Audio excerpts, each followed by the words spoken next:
तो आइए ज़्यादा बात ना करते हुए आज का हम लोग टॉपिक शुरू करते हैं। जैसा कि आप देख रहे हो टॉपिक फर्स्ट शिक्षा एवं शिक्षण यानी एजुकेशन एंड टीचिंग, इसके विषय में जिसमें हम लोग शिक्षा का अर्थ जानेंगे, मीनिंग ऑफ एजुकेशन, प्रमुख परिभाषाएं, डेफिनेशन ऑफ एजुकेशन, शिक्षा का व्यापक एवं संकुचित अर्थ, wider and narrower meaning of education, शिक्षा के रूप्स, फॉर्म्स ऑफ एजुकेशन और कंपोनेंट्स ऑफ एजुकेशन और शिक्षा के पक्ष एस्पेक्ट ऑफ एजुकेशन, इन सारी चीज़ों के बारे में हम जानेंगे। तो सबसे पहले शिक्षा का अर्थ जानते हैं, शिक्षा होती क्या है। जैसा कि हम सभी को पता है मानव का जो विकास है उसका जो मूल साधन है या जो मेन जो इंस्ट्रूमेंट है, मेन जो साधन है वो क्या है, कहीं ना कहीं शिक्षा को हम लोग बोलते हैं। क्योंकि शिक्षा के माध्यम से मनुष्य की जो जनजा शक्ति है उनका विकास होता है, उसके ज्ञान में वृद्धि होती है और उसके कला कौशल जो है उसमें वृद्धि होती है। साथ ही साथ में उसका जो व्यवहार इस प्रकार का बनाया जाता है जिस प्रकार से उसे समाज में रहने योग्य, सुसंस्कृत एवं योग्य नागरिक बनाया जा सके। तो शिक्षा जो कहीं ना कहीं क्या है वो मूल साधन है व्यक्ति के डेवलपमेंट का, व्यक्ति के विकास का, है ना। तो शिक्षा को अगर हम लोग बात करें तो शिक्षा जो शब्द है वो अंग्रेजी भाषा के एजुकेशन शब्द से बना है। जो शिक्षा शब्द, हिंदी शब्द शिक्षा जो शब्द है वो अंग्रेजी भाषा के एजुकेशन शब्द का हिंदी रूपांतरण। और जो एजुकेशन शब्द है, ये एजुकेशन शब्द किससे निकला है, ये लैटिन भाषा के शब्द एजुकेटम से निकला है। ये इंपॉर्टेंट पॉइंट है, कभी कभी पूछ लिया जाता है कि एजुकेशन शब्द की उत्पत्ति किस भाषा के शब्द से हुई है। तो एजुकेशन शब्द की जो उत्पत्ति हुई है वो लैटिन भाषा के शब्द एजुकेटम से होती है। और जो एजुकेटम शब्द है वो दो शब्दों से मिलकर बना है, ई प्लस डी को। ई का अर्थ होता है अंदर से और डीगो का अर्थ होता है बाहर की ओर। अर्थात बच्चों की या बच्चे की जो आंतरिक शक्तियां हैं उनको बाहर निकालने की जो प्रक्रिया है वो क्या है, वो शिक्षा है। अब इससे हम लोग का प्रश्न क्या बन सकता है, अगर हम बात करें इससे जो प्रश्न बनने की, तो एजुकेटम का अर्थ पूछ लिया जाएगा कि एजुकेटम किस भाषा का शब्द है, लैटिन भाषा का शब्द है। एजुकेशन शब्द जो है किन दो शब्दों से मिलकर बना है, सॉरी एजुकेटम जो शब्द है वो किन दो शब्दों से मिलकर बना है, वो दो शब्दों से, ई प्लस डी को। ई का अर्थ क्या होता है ये भी पूछा जा सकता है। ई का अर्थ होता है अंदर से और डीगो का अर्थ होता है बाहर, आगे बढ़ना या बाहर की ओर, आगे बढ़ना या बाहर की ओर, कुछ भी हो सकता है। तो व्यक्ति की या बच्चों की जो आंतरिक शक्तियां हैं, जो जन्मजात शक्तियां हैं जिसको भी हम लोग बोल सकते हैं, उनको बाहर निकालने का जो साधन है वो क्या कहलाता है हम लोगों का, वो शिक्षा कहलाता है। एक जनरल सा अर्थ हो गया किस भाषा में, ये इंग्लिश भाषा में हो गया या अंग्रेजी भाषा में साधारण सा शिक्षा का अर्थ हो गया। अब बात करते हैं हम लोग शिक्षा का एक संस्कृत, जो हम लोगों की जो भाषा रही है या जो भारत की जो मुख्य भाषाओं में से एक रही है, संस्कृत में शिक्षा को क्या जानते हैं। तो जो शिक्षा शब्द है वो संस्कृत भाषा की शिक्ष धातु में, संस्कृत भाषा की शिक्ष धातु में आप प्रत्यय लगने से बना है। उपसर्ग प्रत्यय पढ़े होंगे सारे लोगों ने, अगर टेट सी टेट की अगर आपने प्रिपरेशन की है तो हिंदी में आता है उपसर्ग और प्रत्यय। तो जो शिक्षा शब्द है वो संस्कृत भाषा की शिक्ष धातु में आप प्रत्यय लगने से बना है। शिक्ष का अर्थ होता है सीखना और सिखाना। शिक्ष का जो अर्थ क्या है वो सीखना और सिखाना। अर्थात इस प्रकार हम कह सकते हैं सीखने सिखाने की जो भी क्रियाएं होती हैं, सीखने सिखाने की जो भी क्रियाएं हो रही, जो भी प्रक्रियाएं हो रही, उसे ही हम क्या बोलेंगे, उसे ही हम शिक्षा कह सकते हैं। अब इस यहाँ से हम लोग का प्रश्न क्या निकलता है कि शिक्षा शब्द की उत्पत्ति किस शब्द से हुई है। तो अगर लैटिन भाषा नहीं दी गई है आपकी, या एजुकेशन पूछा जाएगा, लैटिन शिक्षा तो में तो हिंदी नहीं पूछा जाएगा। तो अगर ये पूछा जाए शिक्षा में शिक्षा शब्द की उत्पत्ति किस भाषा के शब्द से हुई है, तो हुई है संस्कृत के शब्द से उत्पत्ति हुई। किससे, शिक्ष से। और शिक्ष का अर्थ क्या होता है, सीखना सिखाना। अर्थात सीखने सिखाने की जो भी क्रिया है, जो भी प्रक्रिया है, वो क्या है, वो शिक्षा कहलाती है। तो ये साधारण सा आपका कंसेप्ट हो गया, शिक्षा का अर्थ हो गया आपका अंग्रेजी भाषा में और शिक्षा का अर्थ हो गया आपका संस्कृत भाषा में। अर्थात व्यक्ति की जो सीखने सिखाने की प्रक्रिया है वो ही क्या कहला रही है हम लोगों की, वो शिक्षा कहला रही है। अब हम लोग बात करते हैं शिक्षा की कुछ प्रमुख डेफिनेशन बहुत इंपॉर्टेंट है। सबसे अगर इंपॉर्टेंट डेफिनेशन की अगर हम लोग बात करें तो सबसे जो इंपॉर्टेंट डेफिनेशन है वो इस शख्स की है, जो भारत के सबसे बड़े विद्वान हम लोग बोल सकते हैं, जिन्हें जो सबसे बड़े दार्शनिक बोल सकते हैं, स्वामी विवेकानंद महाराज। तो इनकी जो डेफिनेशन है ये सबसे ज़्यादा पूछी जाती है, चाहे वो नेट का एग्जाम हो, चाहे असिस्टेंट प्रोफेसर के जो एग्जाम रहे हों आपके, इसमें बहुत पूछी जाती है। तो मैंने जो डेफिनेशन उठाई है वो मोस्टली 4 डेफिनेशन उठाई हुई हैं इस टॉपिक में। तो इन चारों में अगर हम बात करें तो जो सबसे ज़्यादा इंपॉर्टेंट है वो किसकी रहेगी, स्वामी विवेकानंद जी की, वो सब डेफिनेशन सबसे इंपॉर्टेंट रहेगी। वैसे तो आपको ये सारी याद करनी है, उसके बाद भी एक्स्ट्रा अगर आपको कुछ मिलती हैं तो वो भी आप इसमें इंक्लूड करिए। मैंने जो टोटल 4 इसमें इंक्लूड की हैं। तो जो स्वामी विवेकानंद महाराज ने जो है वो शिक्षा की जो परिभाषा दी हुई है वो दी है, मनुष्य में अंतर्निहित पूर्णता की अभिव्यक्ति करना ही शिक्षा है। मनुष्य में अंतर्निहित पूर्णता की अभिव्यक्ति करना ही शिक्षा है। यानी कहा बाय एजुकेशन, इन्होंने ये कहा है education is the manifestation of perfection already present in man. यानी इन्होंने क्या कहा है, जो मनुष्य में जो पहले से जो उसके अंदर जो विद्यमान क्षमताएं हैं, जो योग्यताएं हैं, जो पूर्णता है, जन्म से पूर्ण माना। एक पॉइंट निकल के आता है, जन्म से पूर्ण मानव को किसने माना? जन्म से पूर्ण मानव को माना है स्वामी विवेकानंद ने। तो उन्होंने कहा है जो मानव में जन्म से पहले, जन्म के बाद जो उसके अंदर जो शक्तियां मौजूद है, जो पावर्स मौजूद है, जो नॉलेज मौजूद है, उस नॉलेज को बाहर की ओर निकालने का माध्यम कौन कर रहा है? शिक्षा कर रहा है। तो ये डेफिनेशन बहुत इंपॉर्टेंट है। और जन्म से पूर्ण माना इन्होंने, किससे माना? जन्म से पूर्ण माना। किसको? बालक को। पूर्ण होगा, पूर्व लिख गया है, पूर्ण होगा ये, जन्म से पूर्ण। यानी इन्होंने क्या बोला कि बालक जिसने इस समाज में जन्म लिया है वो क्या है, उसके पास सब कुछ मौजूद है, पहले ही से सारी चीज़ें उसको गॉड गिफ्टेड मिली हुई हैं। बस उन चीज़ों को बाहर की ओर जिस साधन से निकालेंगे, वो साधन क्या कहलाएगा हम लोगों का? वो शिक्षा कहलाएगा। इसको मोस्ट इंपॉर्टेंट में डालिएगा, आपका बहुत ज़्यादा इंपॉर्टेंट ये डेफिनेशन हो सकती है। और अगर कोई एजुकेशन का स्टूडेंट भी, शायद इसमें 1-2 लोग हैं एजुकेशन के भी इस ग्रुप में, तो ये भी आप लोग भी मार्किंग कीजिएगा, इसकी बहुत इंपॉर्टेंट रहेगा। एक बात और कहना चाहूँगा, थोड़ा सा कंस्ट्रक्शन का काम यहाँ आसपास चल रहा है, तो हो सकता है कुछ आवाज़ वगैरह आ रहा हो, तो आप लोग थोड़ा माइंड मत करिएगा, है ना। आज पहला दिन है, धीरे धीरे करके हम लोग सब बेहतर कर लेंगे। अब बढ़ते हैं नेक्स्ट डेफिनेशन की तरह। जो नेक्स्ट डेफिनेशन है वो दी गई है महात्मा गांधी के अनुसार। तो महात्मा गांधी की जो डेफिनेशन है वो भी इंपॉर्टेंट में हम लोग रख सकते हैं, क्योंकि जो मैंने डेफिनेशन उठाई है वो मोस्टली सारी इंपॉर्टेंट है, लेकिन ज़्यादा इंपॉर्टेंट की अगर हम बात करें तो मैंने उसी क्रम में इसको लगाया हुआ है। तो जो महात्मा गांधी ने कहा है, शिक्षा से मेरा अभिप्राय बालक के शरीर, मन तथा आत्मा का सर्वांगीण एवं सर्वोत्तम विकास से है। तो गांधी जी ने कहा है, by education I mean all round drawing out the best in child man body, mind and spirit. तो इन्होंने क्या कहा, बालक का जो शरीर का विकास हो, उसके मन का विकास हो, उनके मस्तिष्क का विकास हो, उसकी आत्मा का सर्वांगीण विकास हो, साथ ही साथ में सर्वोत्तम विकास करने का जो माध्यम है वो क्या है? शिक्षा है। जो या आप एक आप शॉर्ट फॉर्म इसका बना लीजिए, ट्रिक बोल सकते हैं, जहां शरीर, मन और आत्मा आ जाए। शरीर, मन और आत्मा या मस्तिष्क आ जाए, शरीर, मन और आत्मा, इन 3 वर्डों का जहाँ प्रयोग हो जाए, शरीर, मन और आत्मा, वहाँ पे आप बेधड़क गांधी जी पे टिक लगाइए। तो उन्होंने कहा, बालक शिक्षा से अभिप्राय बालक के शरीर, मन तथा आत्मा का सर्वांगीण और सर्वोत्कृष्ट विकास जो कर सकता है वो क्या कहलाती है हम लोगों की? वो सिर्फ और सिर्फ शिक्षा कहलाती है। थर्ड जो मैंने डेफिनेशन उठाई वो उठाई है आदि गुरु शंकराचार्य या जगत गुरु शंकराचार्य के अनुसार मैंने ये डेफिनेशन को उठाया। तो शंकराचार्य महोदय ने जो कहा है, शंकराचार्य जो महोदय ने कहा है वो सा विद्या या विमुक्ति, संस्कृत भाषा की डेफिनेशन उन्होंने दी है, सा विद्या या विमुक्ति ऐसे भी पूछी जा सकती है, या शिक्षा वह है जो हमें मुक्ति प्रदान करे, ऐसे भी पूछी जा सकती है। सा विद्या या विमुक्ति अर्थात शिक्षा वह है जो हमें मुक्ति प्रदान करे। अब यहाँ मुक्ति से ऐसा नहीं है कि व्यक्ति की मृत्यु हो जाए उसे मुक्ति मिल जाए, ऐसा नहीं है। यहाँ मुक्ति से सेंस ये लगाया गया है कि सांसारिक जो मोह माया है, सांसारिक जो लोभ है, क्रोध है, और जो भी व्यक्ति की सांसारिक लालसाएं, उनसे मुक्ति प्रदान करने का माध्यम क्या है? शिक्षा है। यानी शिक्षा वह है जो व्यक्ति को क्या प्रदान करती? मुक्ति प्रदान करती, किसी प्रकार के लोभ से, किसी प्रकार के मोह से, किसी प्रकार के धन संकलन से, ये सारी चीज़ों से जो मुक्ति प्रदान करे वो क्या है? वो है शिक्षा। तो सा विद्या या विमुक्ति ऐसा भी पूछा जा सकता है। और जैसे हम लोग अगर बात करें तो जैसे एक और आ जाता है कि यूजीसी की जो है, यूजीसी की जो टैगलाइन है या यूजीसी का जो क्या होता है, ज्ञान विज्ञान विमुक्ति। यूजीसी की जो क्या है? ज्ञान विज्ञान और विमुक्ति। ये किसकी है? ये यूजीसी का है। यूजीसी ये भी पूछा जा सकता है, यूजीसी टॉपिक में इंक्लूड भी है आपके ज्ञान विज्ञान विमुक्ति। तो यानी ज्ञान और विज्ञान क्या है? मुक्ति का साधन है। और जो शंकराचार्य जी ने क्या कहा है? सा विद्या या विमुक्ति अर्थात शिक्षा वह है जो हमें मुक्ति प्रदान करे। और जो लास्ट डेफिनेशन जो मैंने इंक्लूड की है वो की है अरस्तु के अनुसार। बहुत इंपॉर्टेंट डेफिनेशन ये भी हो सकती है, अक्सर कई सारे एग्जाम में पूछी गई है। स्वस्थ शरीर में स्वस्थ मस्तिष्क का निर्माण ही शिक्षा कहलाया जा सकता है।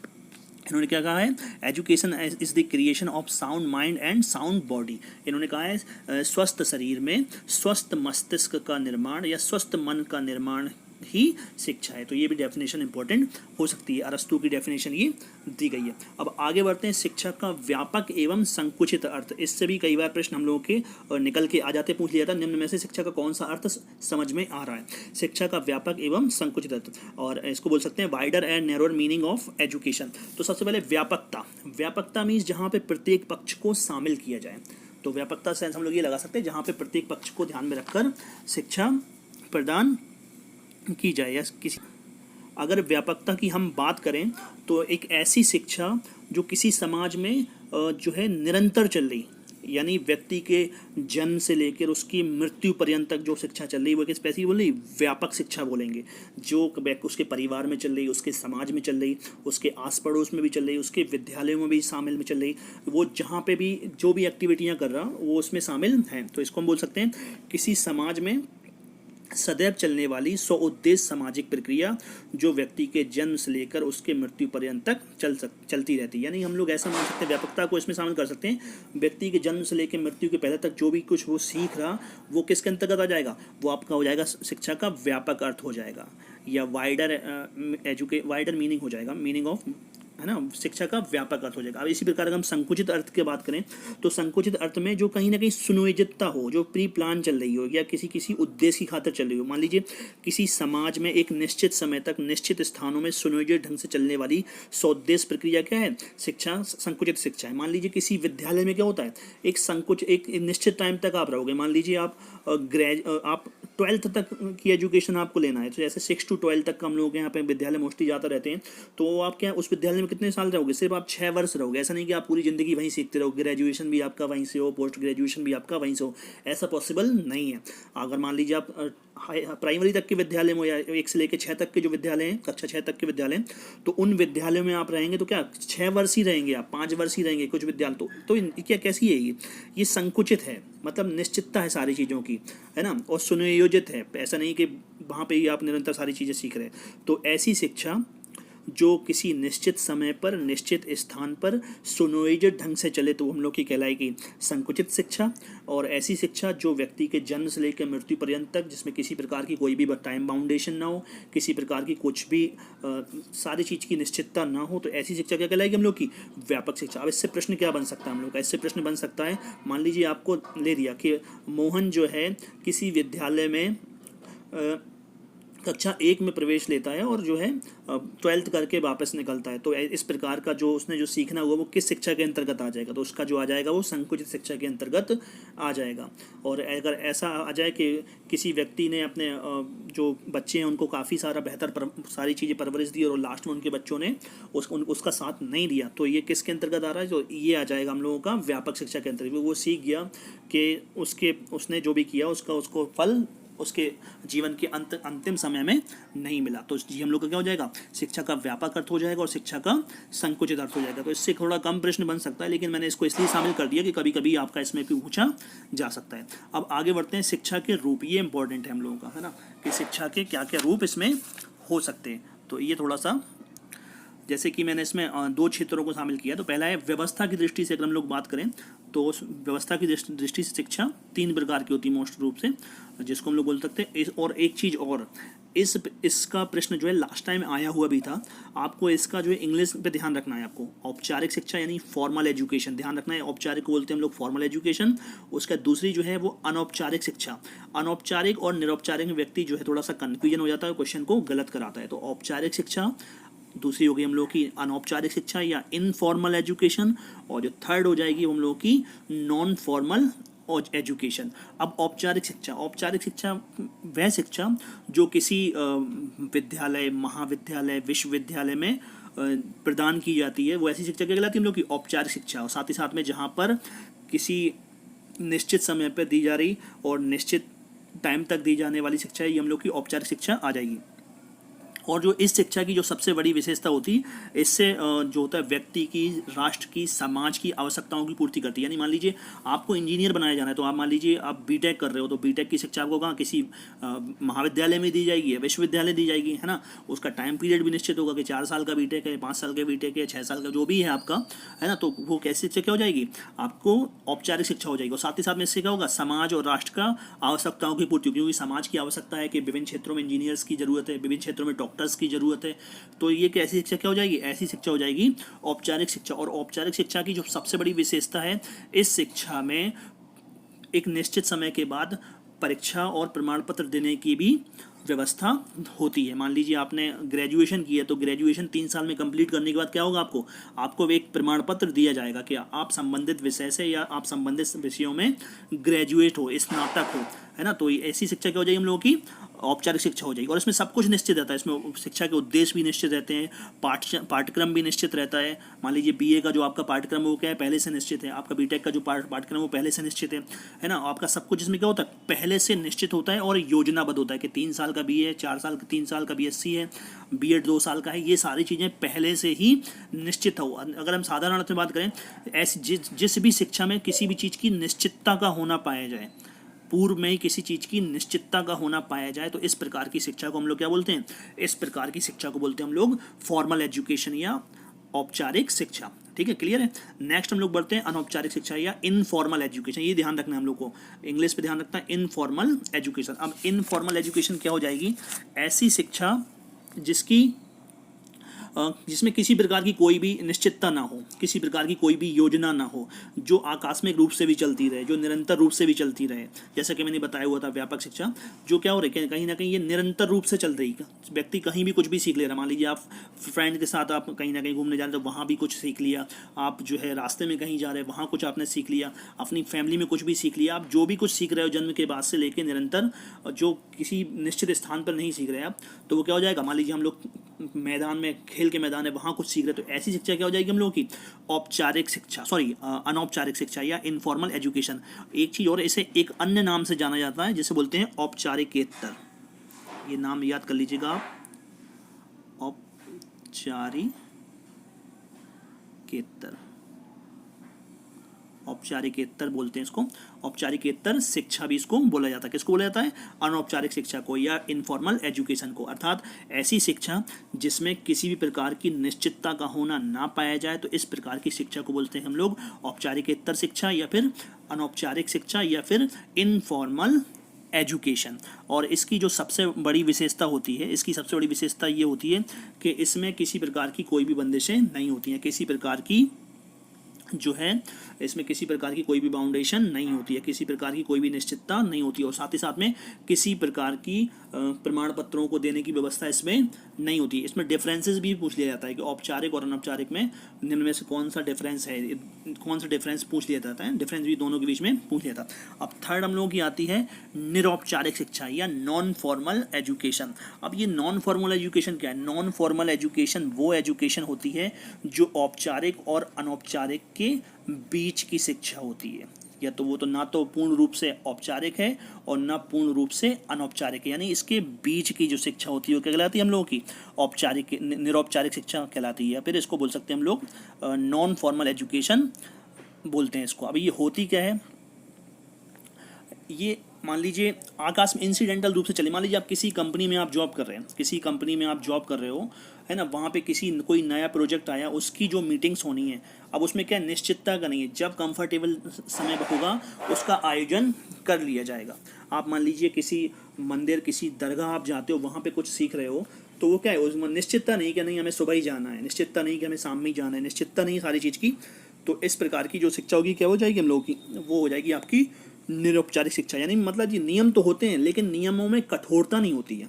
जैसे जो औपचारिक में क्या होती है, कठोरता होती है कि नहीं सुबह 8 बजे से ही विद्यालय है, 8 से 2 का विद्यालय है, 8 से 3 का विद्यालय, तो वो वही टाइमिंग रहेगी, चाहे आप कंफर्टेबल हो या आप ना हो, आपके पास कोई और समस्या हो, तो उसको उनसे उनको कोई भी मैटर नहीं, मतलब नहीं है। लेकिन जो निरौपचारिक शिक्षा होगी इसमें क्या होगी, औपचारिक और अनौपचारिक के मध्य की शिक्षा यानी बीच की शिक्षा है। लेकिन इसमें नियमों में क्या है, फ्लेक्सिबिलिटी है, कठोरता नहीं है ना। तो इस प्रकार की शिक्षा को हम लोग क्या बोलेंगे, इस प्रकार की हम लोग शिक्षा को हम लोग बोलेंगे निरौपचारिक शिक्षा। अब नेक्स्ट हम लोग बढ़ते हैं विषय क्षेत्र या पाठ्यक्रम की दृष्टि से, या जो कुरिकुलम है उसकी दृष्टि से हम देख सकते हैं, है ना। सामान्य शिक्षा और विशिष्ट शिक्षा, दो भागों में मैंने इसमें बांटा हुआ है। तो सामान्य शिक्षा क्या होती है, या जनरल एजुकेशन। तो जनरल एजुकेशन हम लोगों की वो होती है एक ऐसी एजुकेशन जो समाज के प्रत्येक व्यक्ति के लिए आवश्यक होती है, उसे सामान्य शिक्षा कहते हैं। मान लीजिए कुछ लोग ऐसे हैं जो आर्थिक रूप से बहुत ज़्यादा सक्षम है, तो वो बहुत बेहतर हाई लेवल की स्टडी कर रहे हैं। कुछ लोग मध्यम वर्गीय है, तो वो उस हिसाब से स्टडी कर रहे हैं। कुछ लोग निम्न स्तर के हैं, तो वो उस स्तर की शिक्षा ग्रहण कर रहे हैं। तो एक ऐसी शिक्षा जो समाज के प्रत्येक व्यक्ति के लिए आवश्यक हो, तो उसे क्या बोलेंगे हम लोग, सामान्य शिक्षा बोलेंगे। जैसे मान लीजिए हम लोग यहाँ पे राइट टू एजुकेशन एक्ट लागू है 2009, जो 1 अप्रैल 2010 को जो लागू किया गया। और तो उसके तहत क्या किया, कक्षा 6 वर्ष से लेकर 14 वर्ष तक के जो बालक बालिका उनको क्या एक निश्चित स्तर तक की, कक्षा 1 से लेकर 8 तक की शिक्षा अनिवार्य एवं निःशुल्क रूप से प्रदान की जाएगी। तो एक समाज के प्रत्येक व्यक्ति के लिए वो आवश्यक है, क्योंकि वो क्या बन गया, अब एक संविधान में नियम बन गया कि इस भारत में जिसने भी जन्म लिया उस प्रत्येक व्यक्ति के लिए एक निश्चित स्तर तक की सामान्य शिक्षा आवश्यक है। तो सामान्य शिक्षा एक ऐसी शिक्षा जो समाज के प्रत्येक व्यक्ति के लिए आवश्यक हो। देखा वो कई सारी गवर्नमेंट जो स्कीम्स वगैरह भी चलाती है जो एडल्ट लोगों को एजुकेशन देने के लिए, तो किस लिए चलाती है कि सारे लोगों को साक्षरता बढ़ाने के लिए ना। तो एक ऐसी एजुकेशन जो समाज के प्रत्येक व्यक्ति के लिए आवश्यक हो, उसे क्या बोलते हैं हम लोग, उसे बोलते हैं जनरल एजुकेशन, या इसे ही हम बोलते हैं उदार शिक्षा। उदार नहीं समझ लीजिएगा, उदार शिक्षा बोलते हैं इसको हम लोग, उदार शिक्षा बोलते हैं इसको, है ना, जो समाज के प्रत्येक व्यक्ति के लिए आवश्यक हो। तो इसे बोलते हैं, या लिबरल बोल सकते हैं इसको, लिबरल एजुकेशन भी इसको बोला जा सकता है, या उदार को हम लोग लिबरली बोलते हैं, उदार शिक्षा इसको बोला जाता है। नेक्स्ट हम लोग का विशिष्ट शिक्षा, ध्यान रखिएगा, विशिष्ट शिक्षा और विशेष शिक्षा ये दो अलग अलग चीज़ें हैं। विशिष्ट शिक्षा होती है हम लोग की स्पेसिफिक एजुकेशन। स्पेसिफिक एजुकेशन ऐसा होता है वह शिक्षा जो समाज में विभिन्न व्यक्तियों को विभिन्न उद्देश्यों को सामने रखकर दी जाती है। मान लीजिए समाज के जो उद्देश्य है, समाज को जो आवश्यकता है उनको ध्यान में रख के दी जाए। मान लो समाज को डॉक्टर्स की भी आवश्यकता है, समाज को इंजीनियर्स की भी आवश्यकता है, समाज को सिविल सर्विसेज में IAS PCS की भी आवश्यकता है, समाज को विभिन्न और भी तमाम जो प्रोफेशंस हैं हम लोगों के यहाँ पे उन सब की आवश्यकता है। तो इन प्रोफेशंस को ध्यान में रखकर किसी समाज के द्वारा अपने यहाँ के नागरिकों को या अपने यहाँ के व्यक्तियों को प्रदान की जाने वाली शिक्षा क्या कहलाएगी हम लोगों की, विशिष्ट शिक्षा कहलाएगी, या स्पेसिफिक एजुकेशन कहलाएगी, या इसे ही हम व्यावसायिक शिक्षा भी बोल सकते हैं, या वोकेशनल एजुकेशन। व्यावसायिक एजुकेशन, व्यावसायिक शिक्षा या वोकेशनल एजुकेशन भी इसे बोला जाता है। तो वोकेशनल एजुकेशन क्या हो जाएगा कि समाज में इन क्षेत्रों में मैन पावर की आवश्यकता है, तो मैन पावर को बढ़ाने के लिए लोगों को ज़्यादा से ज़्यादा उस क्षेत्र विशेष की नॉलेज दी है। डॉक्टर्स की ज़्यादा आवश्यकता है, जैसे कोरोना काल चल रहा है, डॉक्टर्स की बहुत ज़्यादा आवश्यकता है। तो जब ज़्यादा से ज़्यादा लोगों को इस ओर मोटिवेट किया, ज़्यादा से ज़्यादा लोग डॉक्टर बनने के लिए आगे बढ़ाया जाए, तो इस प्रकार की एजुकेशन क्या हो जाएगी हम लोग की, व्यावसायिक शिक्षा हो जाएगी, या इसे ही हम विशिष्ट शिक्षा हो जाएगी। अब जैसे हम विशेष शिक्षा की मैंने बात की, स्पेशल एजुकेशन, तो इस कभी कभी लोग कन्फ्यूजन हो जाते हैं विशिष्ट और विशेष में, तो दो अलग अलग चीज़ें हैं। विशिष्ट तो मैंने बता दी कि एक जो है निश्चित उद्देश्य की खातिर, एक निश्चित उद्देश्यों को ध्यान में रखकर जो कहीं ना कहीं व्यक्ति को प्रदान की जा रही है वो विशिष्ट शिक्षा हो जाएगी। अब विशेष शिक्षा क्या हो जाएगी, तो विशेष शिक्षा समाज के जो समाज में कई प्रकार के जो बालक बालिका होते हैं, मान लीजिए एक होते हैं सामान्य बालक और एक होते हैं विशेष बालक। तो जो विशेष बालकों को प्रदान की जाने वाली एजुकेशन जिसमें विशेषता हो, मान लीजिए वो शारीरिक रूप से अपंग हो, शारीरिक रूप से विकलांग हो, आँखों से थोड़ी उनकी जो हो आई साइट को लेकर कहीं ना कहीं प्रॉब्लम हो, कानों को लेकर श्रवण से संबंधित उनके अंदर दोष हो, तो इन दोषों से संबंधित व्यक्तियों को जब सामान्य बच्चों के साथ में शिक्षा दी जाती है तो उनके लिए कुछ विशिष्ट चीज़ों का प्रयोग किया जाता है या विशेष चीज़ों का प्रयोग किया। तो इस प्रकार की एजुकेशन क्या कहलाई हम लोग की, विशेष एजुकेशन या स्पेशल एजुकेशन इसको बोला जा सकता है। तो इससे जो हम लोग का प्रश्न बन सकता है वो औपचारिक शिक्षा से प्रश्न बन सकता है, साथ ही साथ में अनौपचारिक से प्रश्न भी बन सकता है। इसमें पूछ लिया जाता है कि, है ना, जैसे कि एग्जाम्पल मैंने अभी दिया, तो इसमें दोनों से प्रश्न हम लोगों का बन सकता है। अब आगे बढ़ते हैं, शिक्षा के प्रमुख पक्ष या एस्पेक्ट ऑफ एजुकेशन। ये दोनों पॉइंट जो आपको दिख रहे होंगे स्क्रीन पर, ये दोनों मोस्ट इंपॉर्टेंट हैं और अक्सर कई सारे एग्जाम्स में इससे संबंधित प्रश्न आते हैं। जैसे शिक्षा के ध्रुव पूछ लिए, शिक्षा के पक्ष पूछ लिए, तो मेन रूप से अलग अलग जो शिक्षा शास्त्री हुए, जो समाज शास्त्री, उन्होंने शिक्षा के पक्ष बताए। जैसे शिक्षा एक द्विध्रुवीय प्रक्रिया है, शिक्षा को दो ध्रुवीय प्रक्रिया किसने माना? जॉन एडम्स ने। मोस्ट इंपॉर्टेंट है दोनों पॉइंट, शिक्षा को मोस्ट इंपॉर्टेंट है, IMP इंपॉर्टेंट है प्रश्न, ये दोनों है, ये भी और ये भी। शिक्षा एक द्विध्रुवीय प्रक्रिया, तो किसने माना ये शिक्षा को द्विध्रुवीय प्रक्रिया माना? एडम्स में। दो लोगों के बीच में चल रही, शिक्षार्थी और शिक्षक के मध्य में क्या चल रही? शिक्षा चल रही है, शिक्षार्थी और शिक्षक के मध्य में ये एजुकेशन चल रही। शिक्षा एक द्विध्रुवीय प्रक्रिया, यानी शिक्षार्थी अर्थात सीखने वाला और शिक्षक अर्थात सिखाने वाला, और इन दोनों के बीच के जो कम्युनिकेशन चल रहा, जो प्रोसेस हो रहा, वो क्या कहला रही? शिक्षा कहला रही। जो नेक्स्ट हुआ है वो हम लोगों का जॉन डीवी, या अमेरिका का, ये अमेरिका के थे, डीवी कहाँ के थे? अमेरिका जॉन डीवी, या इनको बोला जाता है नव प्रयोजनवादी भी बोला जाता है, नव प्रयोजनवादी किसको बोला जाता है? जॉन डीवी को। तो जॉन डीवी ने क्या कहा? शिक्षा एक त्रिध्रुवीय प्रक्रिया है, ये ट्राइपोलर प्रोसेस है जिसमें 3 लोग शामिल रहते हैं, छात्र, दूसरा हो गया शिक्षक, और पाठचर्या, तीसरा ये हो गया, फर्स्ट, सेकंड और थर्ड। इन तीनों के बीच का जो कम्युनिकेशन चल रहा है वो क्या कहला रहा है? शिक्षा चल रहा है। तो दोनों पॉइंट इंपॉर्टेंट है। शिक्षा द्विध्रुवीय प्रक्रिया है, किसने कहा? जॉन एडम्स ने। शिक्षार्थी और शिक्षक माना। शिक्षा एक त्रिध्रुवीय प्रक्रिया है या ट्राइपोलर प्रोसेस है, तो इसको किसने माना? जॉन डीवी ने। छात्र, पाठचर्या और शिक्षा। कभी कभी प्रश्न बन जाएगा, निम्न में से कौन सा जॉन डीवी के पक्ष से संबंधित नहीं है, या जॉन डीवी के बताए गए ध्रुवों से संबंधित नहीं है? दिया गया होगा छात्र होगा, शिक्षक होगा, पाठचर्या हो गया, एक ऑप्शन कोई और इसमें साथ में दिया गया होगा, तो आप इसको उसमें टिक कर सकते हैं। तो दोनों पॉइंट ये भी हम लोगों के बहुत इंपॉर्टेंट हो गए। तो ये हम लोगों का कुछ आज का पहला वीडियो था जिसमें मैंने शिक्षा से संबंधित कई बातों को शामिल किया, शिक्षा के पक्ष को शामिल किया, शिक्षा के रूप्स को, फॉर्म्स को, संकुचित व्यापक अर्थ को, शिक्षा की डेफिनेशन को, और साथ ही साथ में शिक्षा के कंसेप्ट को। और फर्स्ट वीडियो में लगभग मैंने शिक्षा से संबंधित सारी बातों को आपके सामने रख दिया। तो आई होप आपको ये एक पॉइंट और निकल के आ जाएगा। नकारात्मक शिक्षा का आप और समझ लीजिए, नकारात्मक शिक्षा होती क्या है ना, या नेगेटिव एजुकेशन। तो नकारात्मक शिक्षा से संबंधित भी कई बार आ जाता है ना, नकारात्मक शिक्षा। अभी मैं बताता हूँ नकारात्मक शिक्षा। तो नकारात्मक शिक्षा का जो कॉन्सेप्ट दिया वो दिया है रूसो ने। ध्यान रखिएगा, बहुत इंपॉर्टेंट प्रश्न है ये, रूसो के द्वारा दिया गया है। एक प्रकृतिवादी दार्शनिक हुए हैं रूसो, उनके द्वारा नकारात्मक शिक्षा का कंसेप्ट दिया गया है। अब जो नकारात्मक शिक्षा होती क्या है? नकारात्मक शिक्षा होती है वह शिक्षा जो बच्चों को स्वयं के अनुभवों द्वारा, स्वयं की खोज के द्वारा, अपने खुद के आदर्शों का निर्माण करने के द्वारा सीखने का प्रयास या सीखने के अवसर प्रदान करे। तो ऐसी शिक्षा को रूसो ने क्या कहा? ऐसी शिक्षा को रूसो ने कहा नकारात्मक शिक्षा, या वो शिक्षा जो व्यक्ति को खुद से सीखने पर बल दे, खुद के अनुभव के माध्यम से सीखने पर बल दे, साथ ही साथ में अपनी आदतों का निर्माण स्वयं करने पर बल दे। तो ऐसी शिक्षा क्या हो जाएगी? नकारात्मक शिक्षा हो जाएगी। और इसमें अध्यापक का काम सिर्फ क्या होता है? सिर्फ और सिर्फ निर्देशन प्रदान करना, गाइडेंस प्रदान करना। अध्यापक किसी प्रकार का कोई भी रोक टोक छात्र पर नहीं कर सकता, सिर्फ और सिर्फ गाइडेंस प्रदान कर सकता है।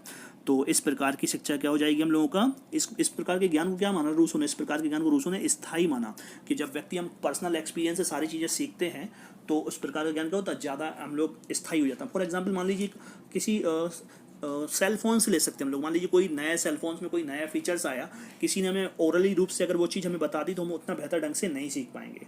ओरली मान लीजिए कंप्यूटर आपको ओरली सिखा दिया जाए, जिसमें आपको प्रैक्टिकली बिल्कुल भी कोई वर्क ना दिया जाए, तो आप उतना ज़्यादा परफॉर्मेंस बेहतर नहीं कर पाएंगे। लेकिन उसी चीज़ को जब आपको प्रैक्टिकली सिखाया जाएगा तो आप ज़्यादा बेहतर परफॉर्मेंस कर पाएंगे। तो इसी एजुकेशन को जो है रूसो ने क्या कहा? नकारात्मक शिक्षा कहा है। और नकारात्मक शिक्षा जो क्या होती है? कहीं ना कहीं छात्र के स्वयं सीखने पर बल देती है। तो इस पॉइंट को भी आप अपने नोट्स में इंडिकेट कर लीजिएगा। तो आई होप वीडियो आपको पसंद आई होगी। तो जो भी एक बात और कहना चाहूँगा इस वीडियो के माध्यम से, अगर आप में से ग्रुप में से सारे लोग इस वीडियो को पूरा ज़रूर वॉच करें, और साथ ही साथ में जो फीडबैक हो वो फीडबैक एक बार मुझे ज़रूर प्रदान करें, क्योंकि वो आपके फीडबैक के बेस पर ही कहीं ना कहीं मैं मेरे पास हर किसी के अंदर थोड़ी बहुत कमी होती है, तो हो सकता है कुछ कमी रह गई हो इस वीडियो में, तो आपका जो फीडबैक मुझे मिलेगा उस फीडबैक के आधार पर अगली जो वीडियो आएगी उसको और बेहतर बनाने का प्रयास किया जाएगा, साथ ही साथ में और अच्छी और नई नई चीज़ों को उसमें शामिल करने का प्रयास किया जाएगा। तो आज की इस वीडियो में सिर्फ और सिर्फ मैंने जो है शिक्षा को शामिल किया। जो कल में वीडियो आएगी उसमें हम लोग शिक्षण पे बात करेंगे, उसके बाद जो सिलेबस होगा उस दिशा में हम लोग आगे बढ़ते जाएंगे। अब बात करते हैं हम लोग इसमें जो है कि नोट्स कैसे मेंटेन करना है। तो ये सबसे ज़्यादा इंपॉर्टेंट है। सिर्फ वीडियो अकेला देख लेने से ही काम नहीं चलेगा, सिर्फ पढ़ लेने अकेले से काम नहीं चलेगा। अगर आपको बेस्ट परफॉर्मेंस करनी है तो थोड़ा सा एक्स्ट्रा एफर्ट भी लगाने पड़ेंगे, और उसके लिए क्या करना पड़ेगा, हम लोग को नोट्स मेंटेन करना पड़ेगा। तो मैं जो वीडियो बना रहा हूँ उसके आप point two point notes maintain कीजिए, साथ ही साथ में जो है उसको रिवीजन भी कीजिए, और साथ ही साथ में इन टॉपिक से संबंधित और कुछ बातें अगर आपको पता चले तो उसको इसमें इंक्लूड कीजिए। तो ये सारी चीज़ें हम लोगों को करनी है, और जब हम लोग ये सारी चीज़ें करेंगे तो आई होप जब 5 महीने बाद आप हमसे मिलेंगे, या 5 महीने के बाद जब आपका एग्ज़ाम होगा, या जब भी आपका एग्ज़ाम होगा, तो आपकी परफॉर्मेंस कितनी बेहतर रहेगी ये आप बेहतर से बेहतर जान पाएंगे। तो नोट्स सारे लोगों को मेंटेन करना है, और एक चीज़ और करनी है, हर टॉपिक के बाद में आपको, मान लीजिए ये टॉपिक मेरा खत्म हो गया, इसमें आपने एक्स्ट्रा जो पॉइंट ऐड किए वो आपके ख़त्म हो गए, उसके बाद में आपको नोट्स में 1 या 2 पेज ब्लैंक छोड़ने हैं। क्यों छोड़ने हैं कि मान लीजिए आगे कुछ इंपॉर्टेंट पॉइंट निकल के आते हैं तो मैं आपको यहाँ पे बताऊंगा, या फिर आपको कोई चीज़ मिलती है तो आप उसको वहाँ पे इंक्लूड कर पाएँ, ताकि वो व्यवस्थित रूप से आपके शामिल रहें। तो आपको हर टॉपिक का आपको नोट्स मेंटेन करना है। जैसे अभी हम लोग की यही यूनिट काफ़ी लंबी चलेगी क्योंकि इसमें बहुत सारी चीज़ें हैं। अभी तो शिक्षा पे बात हुई, फिर हम लोग शिक्षण पे बात करेंगे, उसके बाद जो है रिसर्च से संबंधित जो टॉपिक हैं उन पे हम लोग बात करेंगे। तो आई होप आपको वीडियो ज़रूर पसंद आई होगी। जितने लोग ऐड हैं, लगभग 14 लोग इसमें अभी तक ऐड हो चुके हैं, तो उन सारे लोगों से बस एक रिक्वेस्ट मान लीजिए, या जो भी मान लीजिए, आप कैसा समझ सकते हो, तो एक बार आप जब फीडबैक ज़रूर दें कि इसमें क्या बेहतर करने की ज़रूरत है, और आपको क्या आप इसको रेटिंग करेंगे, या क्या सारी चीज़ें जो भी आपका पॉजिटिव नेगेटिव जो फीडबैक हो, क्योंकि वो फीडबैक के बेस पे ही हम लोग कहीं ना कहीं अपना परफॉर्मेंस को बेहतर कर सकते हैं, अपने में जो कमियां उनको दूर कर सकते हैं। तो आई होप मिलते हैं नेक्स्ट वीडियो में, तब तक के लिए thank you and have a nice day.